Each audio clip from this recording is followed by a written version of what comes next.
of Xiaomi's newest mid-range phones, the Redmi Note 12 Pro. There are plenty of Redmis out there, so how does this one stand out? I'm Will for GSM Arena, and let's find out in our Redmi Note 12 Pro review.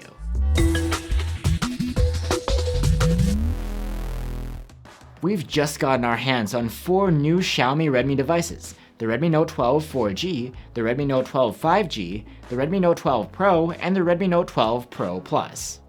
Today we'll be talking about the Redmi Note 12 Pro. Compared to the non-Pro models, it has a more powerful chipset and also packs stereo speakers.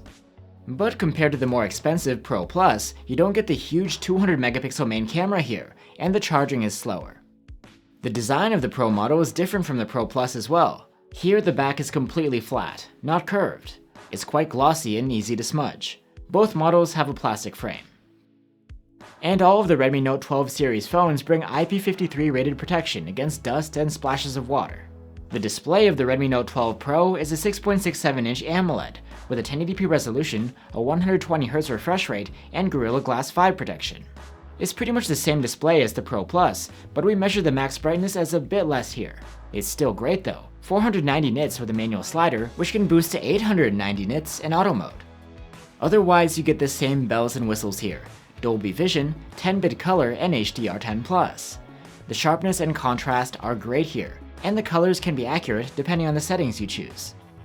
And the 120Hz refresh rate smooths out movement like swiping and scrolling. It will automatically dial down to 60Hz when you stop interacting with the screen to save energy. For audio, you get a standard headphone jack as well as stereo speakers with Dolby Atmos support. They have good loudness, and the sound quality is good too, with nice highs and some bass.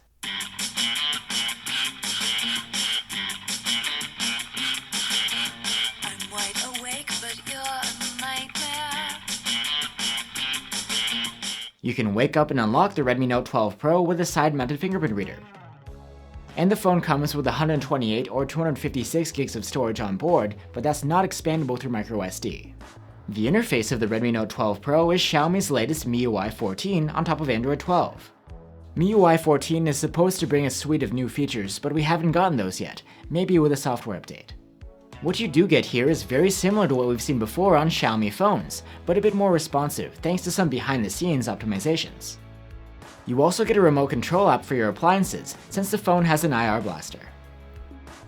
At the heart of the Xiaomi Redmi Note 12 Pro is a MediaTek Dimensity 1080, the same chipset you'll find in the Redmi Note 12 Pro Plus. It's quite an improvement over the Snapdragon 695 we saw in last year's Redmi Note 11 Pro 5G, both in CPU and GPU performance.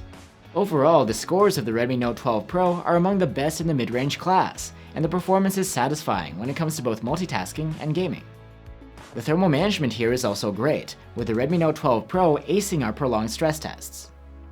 Just like last year's models, the Redmi Note 12 Pro has a 5000 mAh battery. It was able to score an endurance rating of 97 hours in our proprietary tests, less than last year due to a just average standby performance. Still, the screen-on results were great.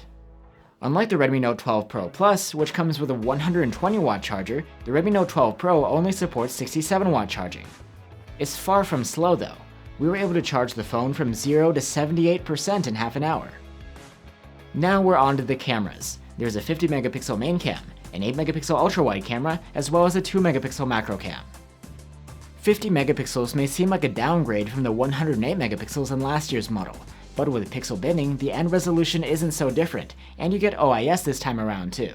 The main cam's 12.5 megapixel photos look great for the class. There's enough detail, low noise, high contrast, punchy colors, and balanced dynamic range. But how does the quality compare with the Redmi Note 12 Pro Plus with this 200 megapixel camera? Actually, the quality of the two is quite close. The main difference is that the Plus model's colors are more true to life, and its fine details like foliage look a bit more organic from up close. Portraits taken with the Note 12 Pro are pretty good. The subject is detailed, well exposed, and colorful, and the separation is proficient. The dynamic range is good too. Photos from the ultra-wide camera are quite nice for this sort of camera. There's plenty of detail, mostly true-to-life colors, and low noise. There's a lot of contrast, and the dynamic range is good too. 2 megapixel close-ups from the macro camera are alright. There's enough detail for this resolution, and the colors look good. The Redmi Note 12 Pro automatically uses night mode processing with this main cam at night. These photos look quite nice, with great exposure, plenty of detail, saturated colors, and low noise. The dynamic range is wide, although some shadows do come out quite dark. Let's compare with the auto night mode photos from the Pro Plus's main cam. There's again hardly any difference between the two models. The capture time is a little faster on the Pro Plus. Its photos are a bit darker and occasionally a little sharper. Using the dedicated night mode on the Note 12 Pro will sometimes get you brighter photos with better exposed detail in the shadows. The difference is minor though. Opting out of the night enhancements will get you a more natural look with a little more detail. These photos are darker though, with narrow dynamic range.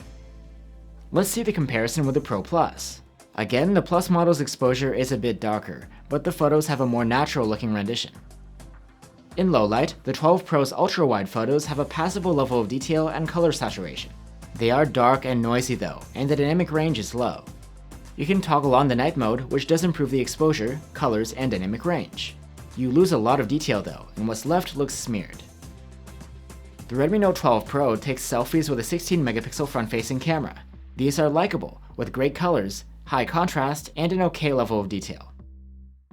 Now on to video recording.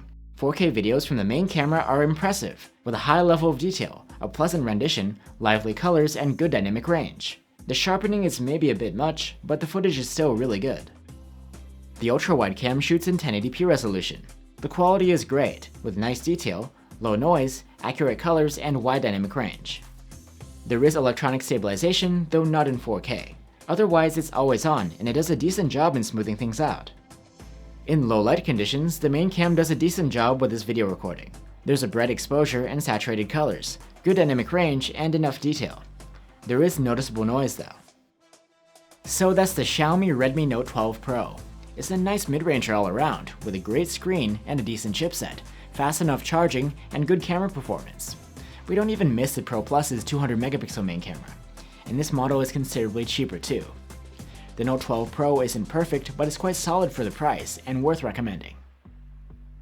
Thanks for watching guys. If you're looking for alternatives to the Redmi Note 12 Pro, one option could be the Samsung Galaxy A54, or you could also check out the Poco F4.